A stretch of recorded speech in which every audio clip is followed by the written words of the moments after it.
কুসুমকে পিছন থেকে এসে জড়িয়ে ধরলো আয়ুষ্মান। এই বিষয়ে আরও বিস্তারিত জানতে ভিডিওটি না টেনে চ্যানেলটি সাবস্ক্রাইব করে একটি লাইক দিয়ে দেখতে থাকুন। কুসুম সিরিয়ালের আজকের পর্বে দেখা যায় নিস্তব্ধভাবে দাঁড়িয়ে রয়েছে গাঙ্গুলি বাড়িতে সবাই। ইন্দ্রাণী এসে ঠাটিয়ে এক চড় মারে ঈশানকে। তখন ঈশান বলে, মা বিশ্বাস করো আমায়। তখন এদিক থেকে কুসুম বলতে থাকে, দেবী মা তুমি আমায় বিশ্বাস করো, এই বলে পায়ে পড়ে যায় আর বলতে থাকে সব কিছু মিথ্যা। ঈশানবাবু এরকম কেন বললেন আপনি? আপনার সাথে তো আমার কোনো সম্পর্ক নেই। এদিক থেকে মীনাক্ষী আন্টি বলতে থাকে, সম্পর্ক নেই? সম্পর্ক নিশ্চয়ই তৈরি হয়েছে। বড়লোকের ছেলে পেয়ে গরিব ঘরের মেয়ে তাকে ফাঁসিয়ে তাকে বিয়ে করার জন্য এসব করেছো কুসুম তুমি, তাই না? কুসুম উঠে দাঁড়িয়ে বলতে থাকে, না ঈশান সাহেব তো শুধুমাত্র আমার বন্ধু, তাছাড়া তো কিছুই নয়। তখন কুসুমের বাবা শঙ্কর কুসুমকে ঠাটিয়ে চড় মেরে বলতে থাকে, কি বললি তুই? ওনারা হচ্ছে বাড়ির মালকিন, ওনারা তোর বন্ধু কি করে হতে পারে? এমন কথা একদম বলবে না। এইদিকে শঙ্কর দেবা অর্থাৎ ইন্দ্রাণীকে বলতে থাকে, আমার কথা একটা শুনুন আপনি। তখনই চলে যায় ইন্দ্রাণীরা সবাই। এদিকে মীনাক্ষী বলতে থাকে, বড়লোকের ছেলেকে ফাঁসিয়ে তাকে বিয়ে করার ধান্দা, তাই না?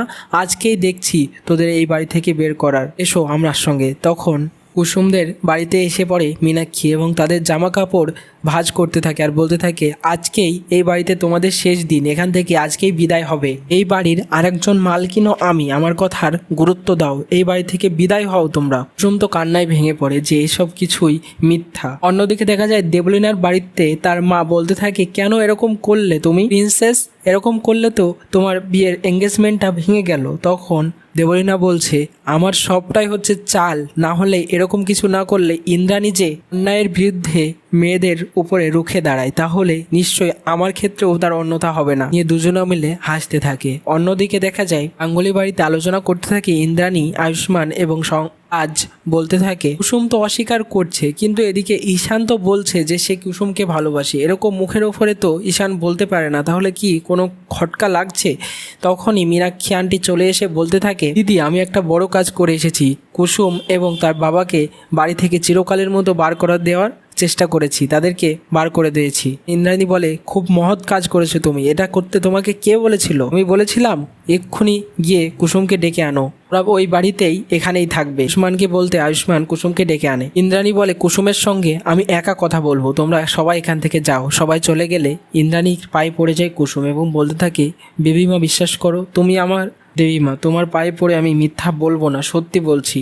ঈশানবাবুর সঙ্গে আমার কোনো সম্পর্ক নেই। তখন ইন্দ্রাণী বলে, তোমাকে আমি বিশ্বাস করি, তোমার কথাও বিশ্বাস করি যে তুমি সত্যি বলছো, কিন্তু তোমার উপর আমি একটা দায়িত্ব দেব।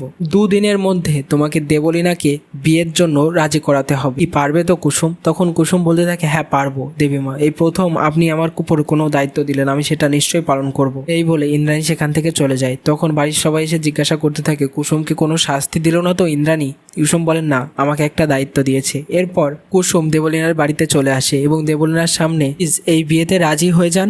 আমি কথা দিয়েছি দেবীমাকে যে আপনার আর দিশান সাহেবের বিয়েটা হবে। দেবলীনা কুসুমের ঘাড় ধাক্কা দিয়ে বলতে থাকে, তুমি এখান থেকে যাও, তোমার কোনো কথা আমি শুনতে চাই না, যাও এখান থেকে যাও। বলে ধাক্কা মারতেই কুসুম পড়ে যেতে যাবে, তখন আয়ুষ্মান পিছন থেকে এসে জড়িয়ে কুসুমকে উড়ে দাঁড়ায়। দেবলীনার দিকে তাকিয়ে থাকে। তো কেমন লাগলো কমেন্টসে জানিয়ে এখনই সাবস্ক্রাইব করে নাও। ধন্যবাদ।